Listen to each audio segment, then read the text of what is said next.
Newborn screening identifies conditions that can affect a child's long-term health or survival. Early detection, diagnosis, and intervention can prevent death or disability and enable children to reach their full potential. I'm Dr. Tara Zanfleet, a pediatrician who performs newborn screening tests, and this is Parent Savers, episode 43. Faster than a speeding toddler. Sit still for just a minute. Can soothe boo-boos with a gentle kiss. Would you get down from there? Able to clean poopy bottoms in a single swipe. Oh, what did you eat? Turning frazzled mommies and daddies into procreators of peace and harmony. Ah, quit touching me. It's Parent Savers, empowering new parents everywhere. Welcome to Parent Savers, broadcasting from the Birth Education Center of San Diego. I am your fill-in guest host, Sunny Galt. I'm also the host of our sister show, Preggy Pals, which is focused on pregnancy and those hoping to become pregnant. Are you a member of the Parent Savers Club? Our club gives you access to all of our episodes, plus free bonus content after every new show, and giveaways and discounts. You can sign up on our website, parentsavers.com, and that's also where you can subscribe to our monthly newsletter, which puts you in a drawing each month for a free membership to our club. I am a new parent. I have two sons, Sayer, who is 2.5, and Urban, who is 10 months old. And I'm joined here in the studio by one other new mommy. I'm going to call you a new mommy because you're still kind of a new mommy. Hillary. So Hillary, tell us about yourself. My name is Hillary Gardner. I am a self-employed children, baby, newborn photographer, Stills by Hill Photography. I am 30 years old, and I have a 4-year-old little girl named Liliana who thinks she's 20. It was so funny. I always see your Facebook post. I'm like, oh, she has her hands full. No She's joke. Such a cutie, but oh my goodness. No joke.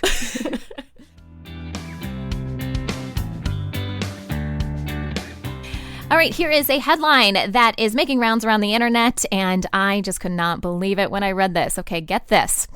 There is Dolce & Gabbana, which I'm sure you guys are very familiar with, right? They have a new perfume coming out for babies.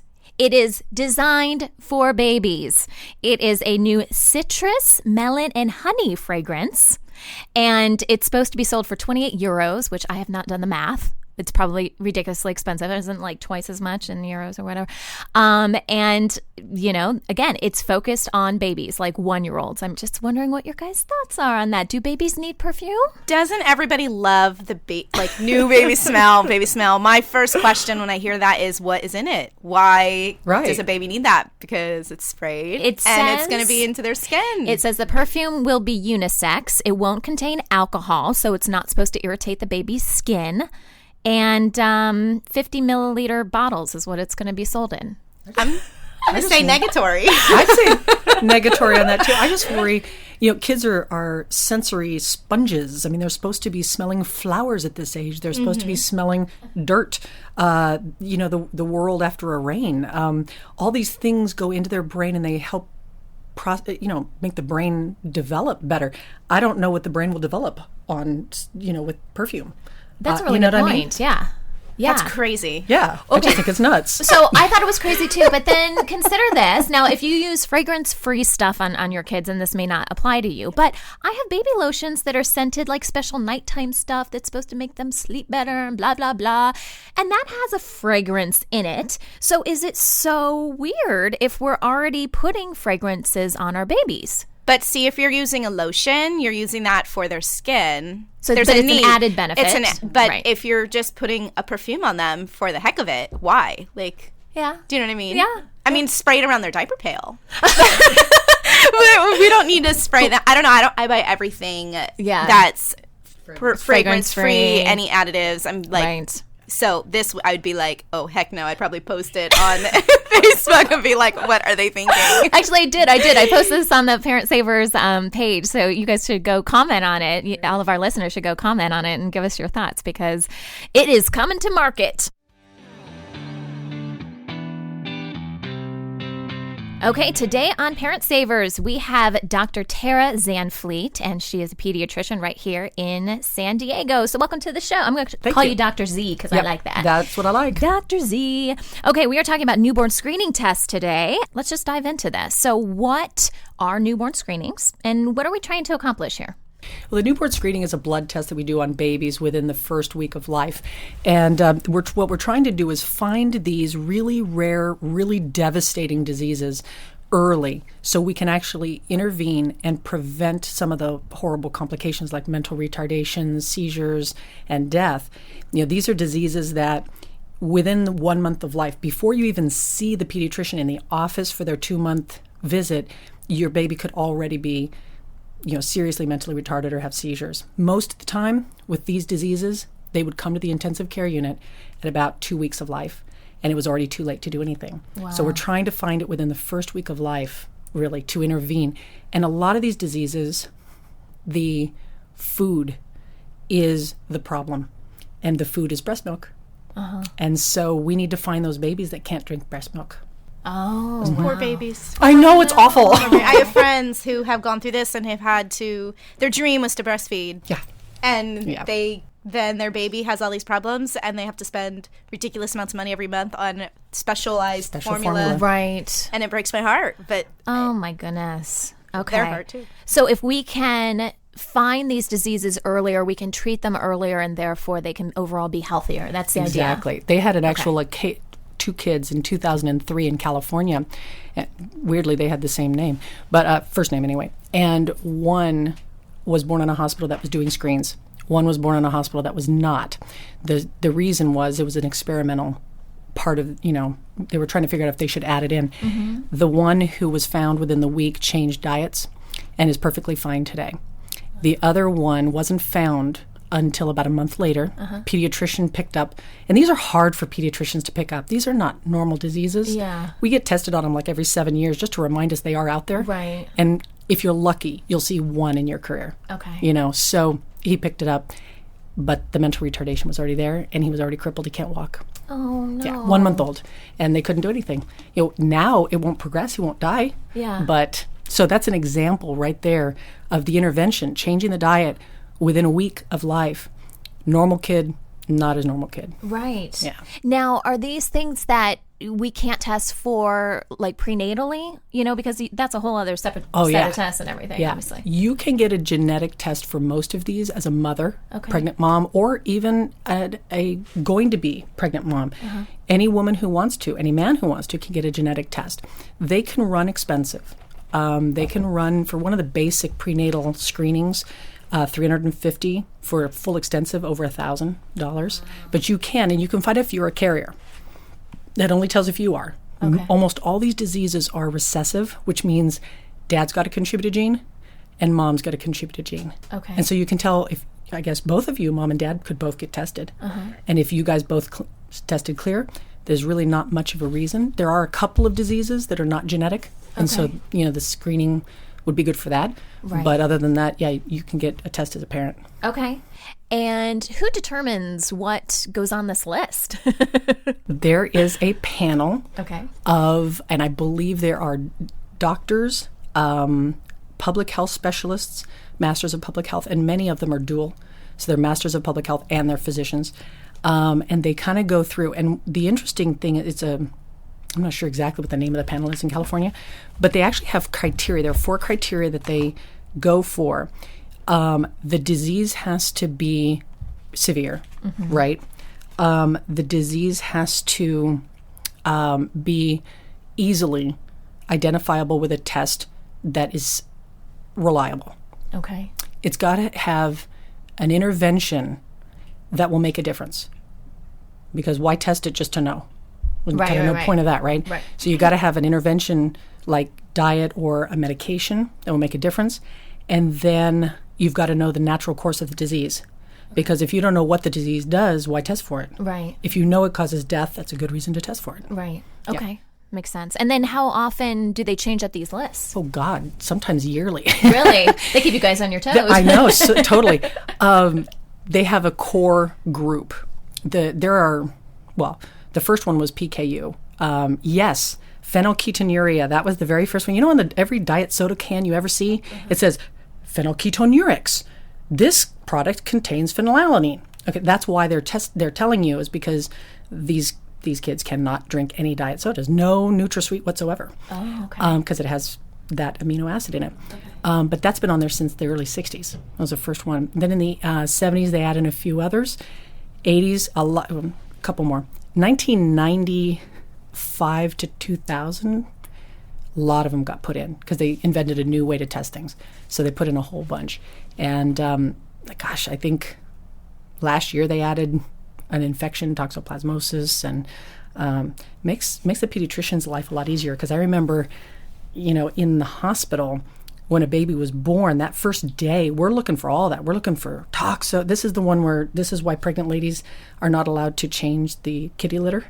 Okay. That's toxoplasma. Okay. And we used to have to do all sorts of physical exams and stuff for the kids looking, and now you just do the test. It makes it a lot easier not to miss it. How accurate is the testing, the results? Because I've heard situations for pregnancy testing, for instance, where someone's told their child has Downs or whatever, and they're like let down, and then the baby comes in, they do a test again, and the baby's fine. And so I had that happen to me, so yeah. So how accurate are the tests? Yeah. It's a screening test. Okay. So it is not the definitive test for the disease. So if these tests are positive, you always get the real test for the disease. Unfortunately, that means real blood out of the arm instead of a heel stick. But it's worth it because there are false positives. They are looking for, how the baby's body uses the food, how it breaks down the food, how it breaks down vitamins and uses vitamins. That's kind of what they're just screening for things. And so if someone's is positive, then you do the more definitive test. They have probably, I don't even know really the percentages that are wrong. I'd say there are more false negatives. So there are more tests that look normal that then there's a problem later. Luckily, they're usually mild, but it's something that's not one of the really bad ones. But that's why you go to the pediatrician. Right. Because we'll catch it if the screen missed it. But there are some false positives. Yeah, definitely. I mean, not many, but there are. Yeah. Okay. Is every newborn screened? Is it a requirement? Can parents opt out of this? It's a requirement, but yes, you can opt out for, quote, religious reasons. Okay. I go broadly on that. But anyway, philosophical objections. And you have to sign a form. So usually the person who's drawing the blood, doing the heel stick, will make you sign a form that says you are refusing. And if the child dies because of one of these diseases that could have been caught, it's your fault and not the state's fault for not forcing you. Okay. Right? But yeah, I mean, there are a lot of people who object for many different reasons, and they're not screened. Right. And it's not that you have to give birth in a hospital to get these, because Hillary, I know that your experience was a little bit different. I gave birth at Best Start, which is a local birth center, and was questioning every single little intervention or any single thing that my daughter was going to have to go through. So we did make our choices on what we wanted to do, what we did not want to do, what we wanted to opt out of, what we said absolutely no to. And I did question the screening for quite a few reasons. And then my husband said, just do it. It's just a little tiny prick. You're not injecting anything, like you said. You're not injecting anything. So yeah, so the midwife came to my house a few days later and did the little prick, and then called just a few days later and said everything was good, and we moved on. Okay. No, so that leads me into the next question. How are these tests performed? It's just a heel prick? It's a heel prick. Basically, what they do is they'll put usually, well, I personally prefer to numb it up. Okay. You use a little Emla cream, or I like using little Freezy spray or ice cube, kind of make it a little numb, although ice cube can be a problem because then they don't have a lot of blood. You're freezing the blood. Generally, I'll try and use like a little anesthetic cream and then put a heating pad on. Okay. And then the worst part for the baby, I mean, other than the poke, because nobody likes being poked, the worst part is having your foot held and squeezed. So they don't like the squeezy thing. I usually have them breastfeed, just go ahead and have them breastfeed and make sure they're hungry, have them breastfeed, and then I hold their foot and poke the heel, and then I have to keep pressing this little paper, cardboard kind of thing, where I have to fill up circles right. on the paper, and I have to completely fill them with little drops of blood. Right. And it's interesting because it is a puncture poke. Okay. And so the scab lasts forever. Moms will come in, it's been 3 weeks, the scab has not come off yet. I'm like, I know, because it heals from the the inside out. It has to push the scab out, and so it's healing slowly. But well, you had a great thing. We just dropped breast milk. Yep. On any little scab, anything that. Which I'm just learning you can do this Yes, topically. breast milk is liquid awesome. gold. It is. It Amazing. really is. Used it for Yep. everything. It works And even when I wonderfully. stopped nursing, I had to call friends and ask for breast milk because my daughter got a cut or something. Okay, so does work wonderfully. about the scab and all that stuff. So my 2.5-year-old, believe it or not, still has not the scab anymore, A dent. but it's a red dot. Like it just happened yesterday, and it is on his heel, and he is 2.5 years old. I've never checked to see if my daughter's still. I've never paid attention. Oh, Urban, my second, he has nothing. Yeah. Oh, really? No, but Sayer has, and he will probably always have this, and it makes me mad every time. But you know what it is? It's a tattoo. Essentially, when they poked, they probably broke open one of the little blood cells, and hemoglobin is traditionally one of the, blood is one of the ways that they used to tattoo way in the early primitive days. So he probably got a teeny tiny dot tattoo. Oh my gosh. I know. It's like looking at him like, that can't be what I think it is. It but is. It never It went is. away. Oh, Yeah. how funny. I know. All right. Well, when we come back, we're going to talk about the main conditions that the newborn screening tests are testing for. We'll be right back. Welcome back, everyone. We are talking about newborn screening tests today. Dr. Tara Zanfleet is our expert today, our expert pediatrician. And in the first part, we were talking about screening tests, what they are, why you need them, what's involved. So now we're going to dive into these conditions that we're testing for. Because I think it's important for us as parents to know, okay, if we do these tests, what are we looking for? And I know a lot of these are few and far between that your kid will get this, but it is possible or we wouldn't be testing for them, right? Right. So let's go through these. I'm going to let you take the lead on this a little bit. Sounds good. First, in terms of rarity, I looked up the statistics for California, and since 1980, so 30-some years, right? They've diagnosed about 10,000 of these kids. And so there are 10,000 kids in California alone that are better off in terms of their diseases. They were found early. These are not false positives. These are kids who had the disease who now have had an intervention and are doing better. It's about 1 out of every 4,000 kids born will have something. Okay. So it's pretty rare. Right. The diseases are kind of broken up. The way I think of things is I try to categorize. So the biggest one, I think, there's endocrine, which is like hormones, metabolic, which is how your body uses food, hemoglobin, which is your blood, your anemias, okay, and then some random genetic things like cystic fibrosis. And then now they're starting to do infections like toxoplasmosis. So I kind of think of them in those 5 categories. Okay. So, endocrine-wise, everyone's heard of low thyroid, right? We'd love to blame it for why we can't lose those last 10 pounds after the birth. And, babies can be born without a thyroid. And often, yes, and often if a mom has high thyroid, especially while pregnant, the baby turns off their thyroid, and the baby can be low thyroid. And so it's about 1 out of every 2,000 babies born, and they grow really, really slowly. They're short, they're heavy, and the biggest danger is they are mentally retarded. Is that related to, I'm sorry to interrupt, is that related to gestational diabetes at all? No, not at all. Not at all. 0. Okay. Yay. Right?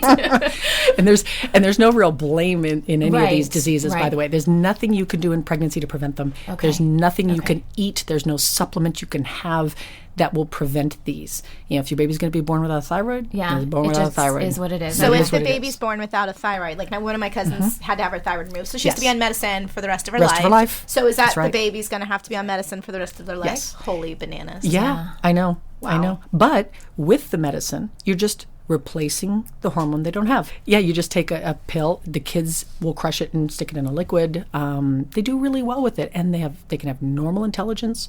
They can actually do extremely well. We've got quite a few that are, physicists and, amazing. So it literally can just replace Literally it. replace it. The other endocrine one, big endocrine one, is called congenital adrenal hyperplasia, and it's basically when there's too much testosterone around, essentially. There's a block in the whole hormone cascade, and so instead of making a balance of estrogen and testosterone, you just make testosterone.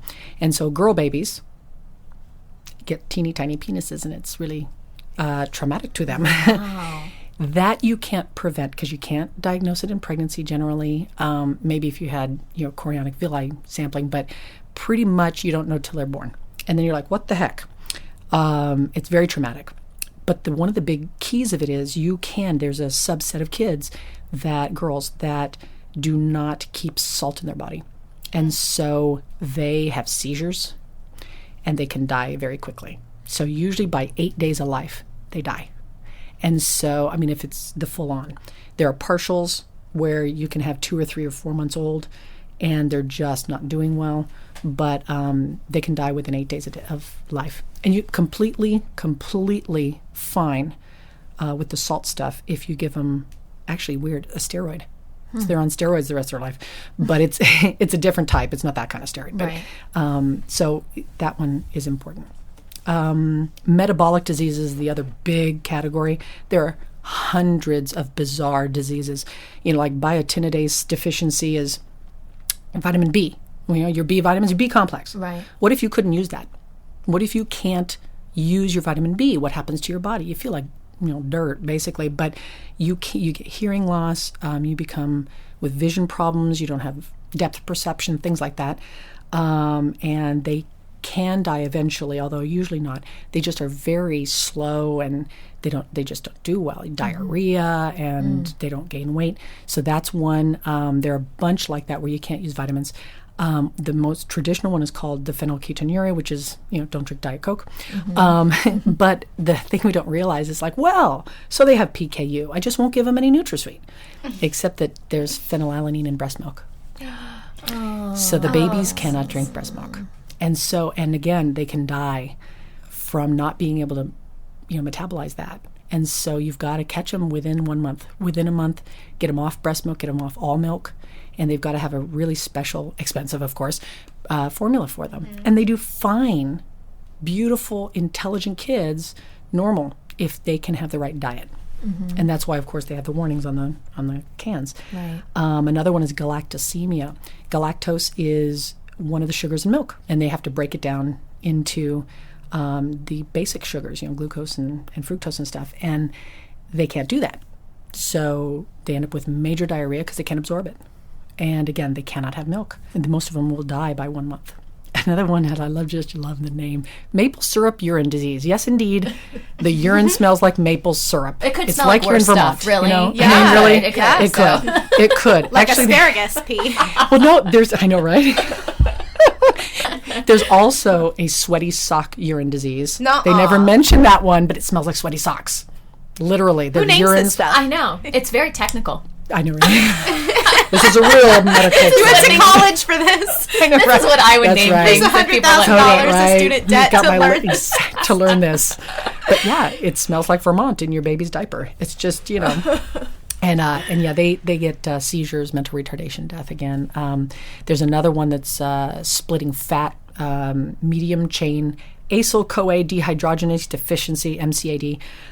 Yeah, they just can't break down any fat, which of course fat is in breast milk. Oh, Yeah. So this is why these are important, is because their basic food for life is killing them. Another one is hemoglobin. So that's anemias. These kids actually have a gene where their hemoglobin's not normal. So have you ever heard of sickle cell disease? Yeah. Sickle cell anemia. So there are many other ones. There's beta thalassemia, alpha thalassemia, hemoglobin H. There's a whole bunch of different genetic, defects that basically make their hemoglobin do weird things, and they don't make nice little round red blood cells that go through our blood vessels really cool. They look all weird, and they get caught in the blood vessels, and they actually can cause strokes. They can cause kidney failure, heart failure. A lot of those babies, by the time they're about 2 or 3 months old, need a blood transfusion because their blood is really, just going to town the first couple of months. And so a lot of times we have to do that, and then we just have to monitor them. We have to know who they are so that we can do a little poke and check and make sure they're not too anemic, because again, they can have strokes, they can have heart attacks. There's a lot of damage that can be done there. And then other genetic tests, cystic fibrosis. People always think of cystic fibrosis as the lung, right? It's like bad asthma with horrible phlegm, and then they get all these infections and pneumonia, and they eventually die of pneumonia, usually by the time they're 20-something. But one of the weird things is the first thing you notice is digestion. because they don't digest well. They don't have it. All the enzymes, all the secretions are really thick and it blocks them up. So they get intestinal blockages, they get diarrhea, they can't absorb protein, and then now they're just starting to do testing for infections like toxoplasma, don't clean out your kitty litter, don't eat raw meat thing. Yeah, that infection, which can cause cysts in the brain, seizures, mental retardation, also rashes, horrible rashes, blindness, all sorts of things like that. So, how quickly do parents get the results? If something comes back abnormal, how quickly would we know? There's the key. If they're normal, it may be months before you get the results. Because that's not their priority. Oh, okay. Okay. The pediatrician can usually log on and get the results. We get them pretty fast. The hospitals, if you're born in a hospital or birth center, they get the results pretty fast. Usually by a week. Okay. 2 weeks maybe. Parents get them pretty much a couple months later, and you're like, what is it? I don't even remember what that test was. Okay. But if it's positive, some of the state workers, the people who are, monitoring this, they literally go and find you. They'll call the pediatrician. They'll call the hospital. They go and call you on the phone. If your phone number is disconnected, they will come out to your house. If you have moved, they will go and look on every, online. They really desperately try and find the baby. Yeah, and they're really good at finding them, and especially because they know within days. So if you have it done on day 3 of life, by day 6 or 7 of life, they've got the result. And so it's unlikely you've moved. So you almost always they can find you. Okay. Yeah. So it's that quick. But it needs to be very. because, Has again, to be. breast milk, You're probably already, feeding your kid. What would you say to parents? How can they better prepare themselves for these screening tests? Or is there any advice that you would give them? Someone that's kind of on the fence, that doesn't really know what they want to do yet. I guess the biggest, there's the controversy always is, a couple fold, but the big one, most parents are, I don't want my baby poked. If you're breastfeeding, while they do it, most of that pain is mitigated. So it's been shown that breastfeeding is a huge pain reliever for babies. So if you do that, that's, at least you can do that. And then you don't have to worry about a lot of these diseases. If you don't get it done, again, we will know at some point that your child is sick. I mean, it's going to become pretty obvious. It may take a while and a lot of expense and a lot of hassle trying to figure it out because these are really rare. And I remember before we had the screening test, we'd get these kids in the ICU. They just had a seizure. They're on life support for a little while. And we're sitting there going, what the heck? Yes, if you don't get the screening test, you can definitely find out that your child has a problem. It's not like we will miss it. But it may be too late at that point to reverse some of the mental damage or some of the problems. Okay. Well, thank you, Dr. Z, for sharing all this information with us today. To learn more about Dr. Zanfleet, our panelists, and to learn more about the different resources that you can get for more information, you can visit our website, parentsavers.com. Our conversation will continue after the show for our Parent Savers Club members. We'll be discussing a little bit more about what happens if you choose to decline newborn screening tests.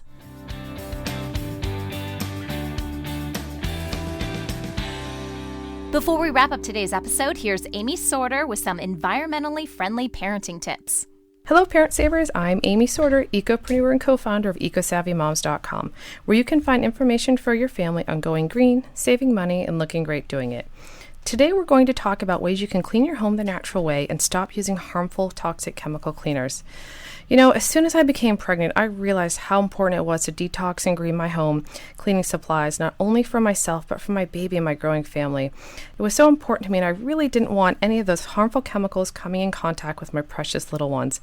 Most people have a different chemical cleaner for just about every household surface they clean. However, many of the chemicals found in these cleaners are known carcinogens and linked to lung disease and other serious illnesses. Some scary stuff. Now, a few rules you should follow in general when buying cleaners are to get rid of all cleaners that contain chlorine bleach. Chloride bleach is very strongly corrosive. Its fumes alone can irritate or burn skin, eyes, and lungs. Use ammonia-free glass cleaners. Its fumes are also highly irritating. Ammonia can cause severe eye irritation, headaches, and lung damage, especially damaging for little children as well. Use formaldehyde-free cleaners. Formaldehyde is also a known carcinogen. Also, use biodegradable soaps and detergents and use only phosphate-free cleaners. In addition, you may not know there's a few common household items that are great natural cleaners, and a few of them I use all the time and I always have them on standby. Baking soda. I love it. It scours, it neutralizes odors, and it deep cleans. Not only does it work on almost everything, it's dirt cheap. With a little water added, you can scour sinks, tiles, and counters with it. Sprinkle it on carpets to absorb odors and then vacuum them away. Keep a box in the fridge and freezer to absorb odors. Vinegar. Just honestly, plain old undiluted white vinegar works better than most overpriced glass cleaners. It is a lifesaver. But it's also good for dissolving buildup from hard water, eliminating soap scum, and even removes the tarnish on copper and brass. Now, if you have a clogged up drain, what I like to do is pour it down the drain and then use my old friend baking soda to help unclog a shower or sink drains. The acidity of the vinegar causes a chemical reaction with the alkaline baking soda. And my last little favorite item to use around the house is orange oil. The oil extracted from the peel of an orange is a natural disinfectant, stain remover, room deodorizer, and surface cleaner. It's available in concentrated bottles, and a little really does go a long way. Add a teaspoon to a large bucket of hot water and you have a great all-purpose cleaner. Use straight on tough laundry stains. Now, check to ensure the fabric is color fast, of course, like with any product, and you'll find that the orange oil works better than just about any other expensive stain remover on the market. You can also spray it on a damp cloth to disinfect counters and other surfaces, or add a teaspoon to your toilet bowl before scrubbing.